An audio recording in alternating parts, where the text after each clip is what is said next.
Como o arroz é um alimento tradicional na maioria da mesa dos brasileiros, então você já deve ter ouvido sobre o fato de não lavar o arroz. Mas aí você se pergunta, por que eu não devo lavar o arroz? O ato de lavar o arroz, na nossa cultura, ela é muito comum porque as pessoas acreditam que ao lavar o arroz, elas estão retirando as impurezas e o pozinho branco que fica grudado no arroz. Só que não é bem assim. O arroz polido, branco, ele teve sua casca retirada, então ele está desprotegido. Aí quando você lava ou deixa de molho, existe a possibilidade de perder nutrientes como vitaminas do complexo B, ferro, potássio, magnésio, fósforo. A lavagem, ela pode fazer com que o arroz fique grudado após o cozimento, devido à liberação de amido. Esse amido livre ou amilose fica na superfície do grão no processo de moagem. Nesse processo vai acontecer o polimento, que resulta naquele pó branco, ou seja, aquele pozinho branco não é sujeira, não é produto químico, são apenas partículas do próprio arroz. Nesse processo de polimento, o grão ele é higienizado, reforçando a não necessidade de lavar o arroz.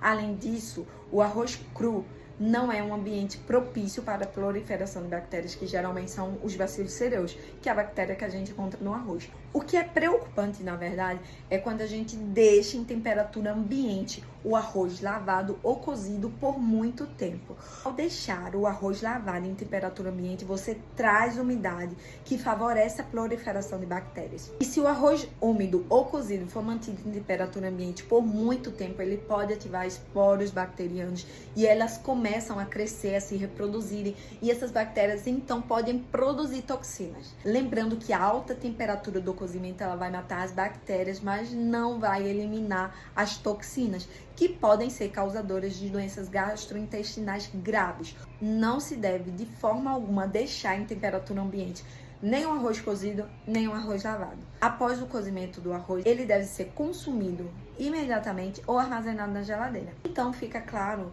que a lavagem não vai eliminar as bactérias. Pelo contrário, se você lava e deixa ali por muito tempo, você vai aumentar o risco desse arroz. Eu falei para não deixar o arroz cozido em temperatura ambiente por muito tempo. Aí você fala assim, mas ele já foi cozido, ele foi em alta temperatura e as bactérias já foram eliminadas. Não necessariamente todas as bactérias foram eliminadas nesse processo de cozimento.